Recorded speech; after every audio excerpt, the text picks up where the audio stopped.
الشيطان الرجيم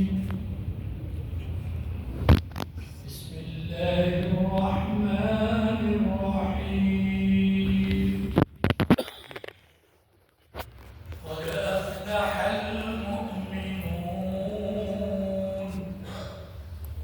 الذين هم في صلاتهم خاشعون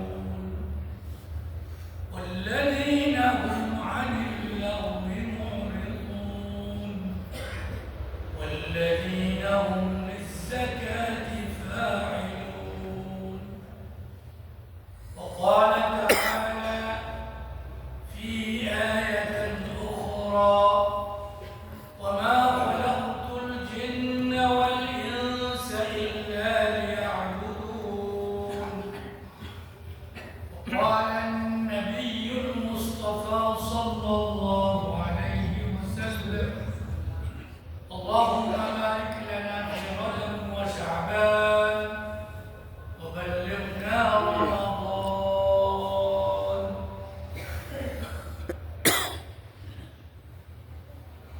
الحمد لله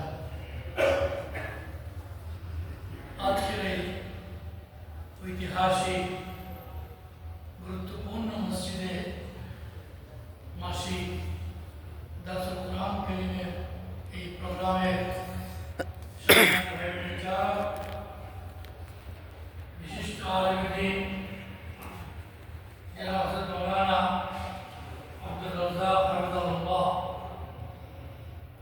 উপস্থিত অত্র অবস্থানরত প্রাণপ্রিয় বাংলাদেশি এবং ভিনদেশি বাংলা ভাষাভাষী উম্মত মুসলিমা আজকে আমরা অল্প সময়ের মধ্যে কিছু গুরুত্বপূর্ণ কথা পেশ করতে চাই। আমাদের সাথে রয়েছে সম্মানিতা বাংলাদেশি বোনেরা, সকলকে যেন আল্লাহ রাব্বুল আলামিন আজকে আল্লাহ তাআলা আমাকে বলার মতো সুযোগ করে দেবেন, সেই কথাগুলি আমাকে এবং আমাদের সকলকে আল্লাহ পাক যেন আমল করার তৌফিক দান করে। আমিন। প্রিয় বাংলাদেশি ভাইরা, আপনারা এই এলাকায় অবস্থান করার কারণে খুব বেশি বেশি আপনারা ওলামায়ে কেরামদের কাছ থেকে মূল্যবান ওয়াজ প্রায় শুনে থাকেন, কথাবার্তা শোনেন, আলোচনা শোনেন। তো সেই কথাগুলি আমাদের বাস্তব জীবনে আমল করা হচ্ছে আমাদের মূল কথা। আল্লাহ রাব্বুল আলামিন ইংরেজি ভাষা, বাংলা ভাষা এবং আরবি ভাষা, তিনটি ভাষা আমাদের কাছে খুবই প্রয়োজনীয়। এটা ছাড়া আমরা চলতে পারি না। কিন্তু যদি আমরা দিকে জানতে চাই যে এই তিনটি ভাষার মধ্যে মহান আল্লাহ পাকের কাছে সবচেয়ে প্রিয় ভাষা কোনটি? আরবি। এদিকে একটু জোরে বলবে আরবি। আল্লাহর কাছে প্রিয় ভাষা আরবি। আর আমাদের বাংলাদেশীদের জন্য আমাদের মাতৃভাষা বাংলা, আমাদের প্রাণের ভাষা, মায়ের ভাষা, এটা আমাদের কাছে কম গুরুত্বপূর্ণ নয়। ইংরেজি ভাষা হলো বিশ্বের যেখানে আমরা যাই বেশি প্রয়োজন হচ্ছে ইংরেজি ভাষা ব্যবহার। কিন্তু আরবি ভাষার সাথে সম্পর্কিত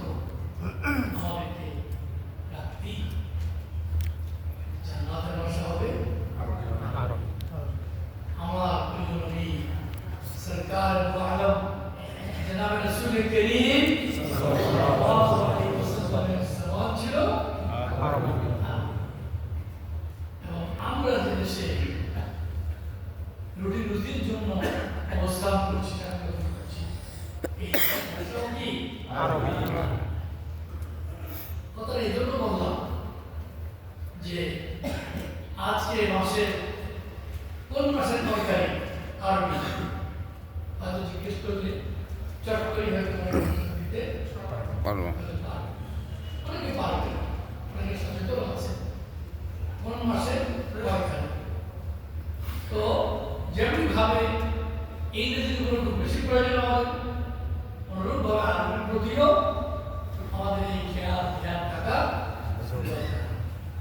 কেন এই কথাটা শুরুতে বললাম, কথাটা বলি।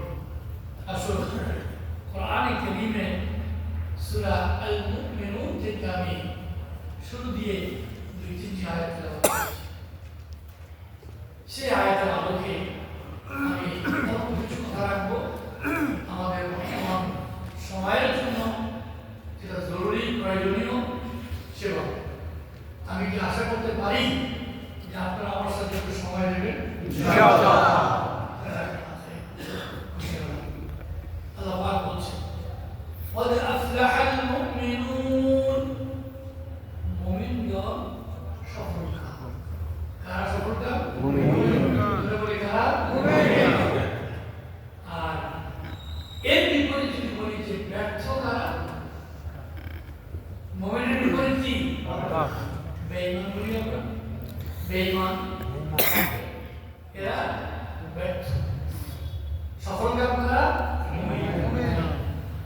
আমার দৃঢ় বিশ্বাস, আমার সামনে, আমার ডানে বামে ভাইয়েরা এবং পর্দার অন্তরালে আমাদের বোনেরা সবাই এই মুমিন এবং মুমিনা এই কথাই আমরা রয়েছি। সবাই বলি আমিন। সুতরাং এই আমিন যত জোরে বলবো ততই যে আমরা মুমিন মুমিনা হয়ে গেলাম তা কিন্তু নয়। এই জন্য প্রয়োজন কঠিন অধ্যবসায়, কঠিন চেষ্টা প্রচেষ্টা, নিজকে জিহাদ সংগ্রামের মধ্যে লিপ্ত করতে হবে, যাতে করে আমরা আমাদের এই ইহলৌকিক জীবন এবং পরলৌকিক জীবন দুটো জীবনকে আমরা যেন ধন্য করতে পারি। কারা মুমিন, কারা সফলকাম? আল্লাহ বলছেন الذين هم في صلاتهم خاشعون। ওই সমস্ত মানুষেরা সফলকাম, সাকসেসফুল পারসন যারা তাদের নামাজ অত্যন্ত বিনয়ের সাথে মনোযোগ দিয়ে খুবই খেয়াল করে ধ্যান করে যারা নামাজ আদায় করে তারা হচ্ছে সফলকাম। সবার কাছে কথা বললাম, যারা নামাজ যারা অত্যন্ত মনোযোগ সহকারে করে। আমরা নামাজ আসি যাই, তারপরে নামাজের মধ্যে যে হক আছে সে কোনো সময় আদায় হয় না। এবং আল্লাহ পাক বলে দিয়েছেন ইন্নাস সালাতা তানহা আনিল ফাহশাই ওয়াল মুনকার। যারা সত্যিকারের নামাজি, ওই নামাজিদেরকে আল্লাহ তাআলা সকল প্রকারের ফাহিশা কাজ থেকে ফিরিয়ে রাখে। এটা কথাটা কার কথা? আল্লাহর। নামাজ মানুষকে সকল ফাহিশা কাজ থেকে বিরত রাখবে, এটা আল্লাহর কথা। কিন্তু আমরা কি তা দেখছি? নামাজ পড়তে আসার পরে নামাজ থেকে বেরিয়ে গিয়ে আমাদের মধ্যে অনেক আছে মিথ্যা বলে, চগলখড়ি করে, গীবত করে, পরনিন্দা করে। এই সমস্ত দুশ্চরিত্রগুলি থাকার কারণে নামাজ সেইভাবে সার্ভিস দিতে পারে না। তাহলে হতে হবে আমাদেরকে সত্যিকারের মুখলেস নামাজ। যেভাবে নামাজ আদায় করলে পরে আল্লাহ খুশি হবে। আল্লাহ সব বলে দিয়েছে নামাজ দাঁড়ালে দুনিয়ার কোনো খেয়াল করবে না। সাহাবায়ে কেরাম দেখেছে, আমাদের দাঁড়িয়ে আছেন, তার মাথার মধ্যে কবুল করে বাসা করে ফেলেছে।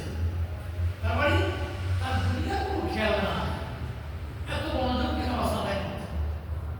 ওই নামাজে আমাদের প্রয়োজন। নামাজি তোমার মনোযোগ যায় নামাজে তুমি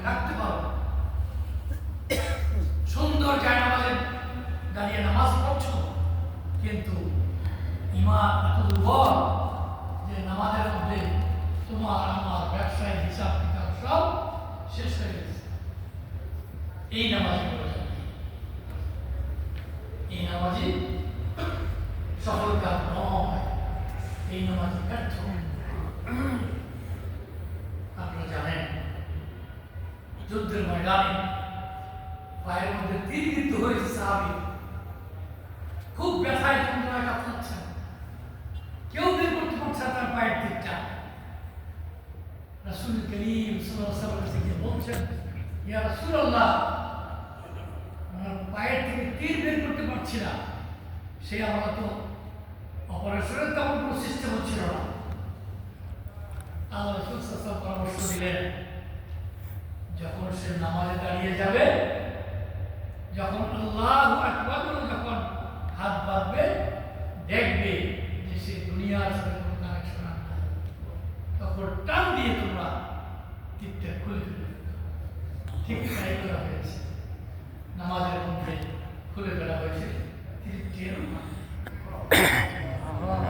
এই ছিল নামাজ, এই ছিল নামাজ। অন্ত মহাশয় নামাজি ছিল বলেই আল্লাহ রাব্বুল আলামিন সেই মানুষদের প্রতি সম্মান করেছেন,